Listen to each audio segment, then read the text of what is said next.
আলোচিত বিসিএস প্রশ্ন ফাঁস নিয়ে কিছু কথা। সহজ সরল স্বীকারোক্তি, আমার অবৈধ ইনকামের সকল টাকা আমি মসজিদ মাদ্রাসায় দান করেছি।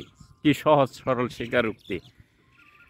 ঘটনা হইল, আপনি এই যে সহজ সরল স্বীকারোক্তি দিলেন যে আপনার সকল অন্যায় পথের আয় ইনকাম সব কিছুই মসজিদ মাদ্রাসা বিভিন্ন ধর্মীয় কাজে সহযোগিতা করেছেন, ভালো কথা। কিন্তু ঘটনা হলো ওই যে আপনি যে প্রশ্ন ফাঁস করে মেধা শূন্যতায় নিয়ে এই বিসিএস এক একজন কর্মকর্তা বানিয়ে দিলেন, এর ফল বা এর দায়ভার সেটা তো আপনি নিতেছেন না। কারণ আপনি তো অন্যায় পথে অনেক টাকার মালিক হয়ে গেছেন, এখন আপনার কাছে বিসিএস কোনো কর্মকর্তার কোনো ভ্যালু নাই। এই আমার বাস্তব দেখা থেকে একটা ঘটনা বলি। আমার এক জায়গায় দেখা এক লোক আপনার বিসিএস কর্মকর্তা মানে ইউএনও বউ নিয়ে কোথাও ঘুরতে যাচ্ছে, কিন্তু তার নির্দিষ্ট যে তার উপজেলা, সেই উপজেলায় যেই উপজেলায় তার ডিউটি, সেই উপজেলার মাঝেই আপনার এই মাঝপথেই দেখে যে একটা ড্রেজার একটা সাইডে বসে রয়েছে, মানে সাইড করে রাখছে ড্রেজার, বালু কাটার মেশিন। এই বিসিএস কর্মকর্তা কি করছে, বউয়ের সামনে বউর সঙ্গে বউ নিয়ে ঘুরতে পারিছে।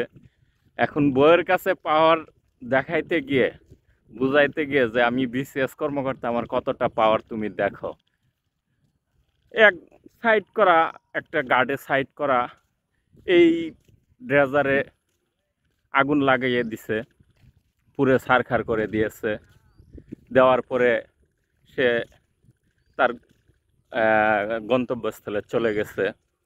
এখন ঘটনা হইল যে সে যদি একজন বিসিএস কর্মকর্তা হইতো অরিজিনালি মেধা তালিকায়, তাহলে সে এরকম কাজ করতো না, বউয়ের কাছে ক্ষমতা দেখানোর জন্য অন্যের ক্ষতি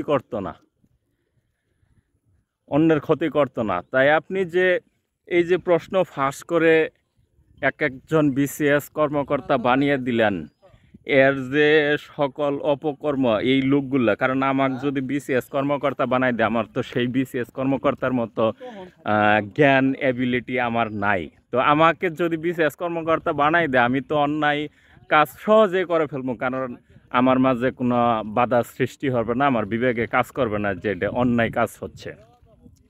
আপনি তো সুন্দর স্বীকারোক্তি দিয়ে দায়ভার শেষ করতে চাচ্ছেন যে আমি সকল ঘুষের টাকা কি করছি, মসজিদ মাদ্রাসায় দান করেছি। তো ভাই, এরকম অন্যায় অবিচার কাজ করে কখনো দেশের বড় বড় কর্মকর্তাদের বড় জায়গায় বসাবেন না। যদি বসান, আপনি ব্যক্তি লাভবান হবেন, কিন্তু গোটা একটা জাতি ধ্বংসে পরিণত হবে। কারণ অনেক দেশ, আমাদের চেয়েও গরিব দেশ, তাদের শিক্ষা, মেধা, কর্ম দক্ষতাই তারা আজকে আমাদের থেকে উন্নত।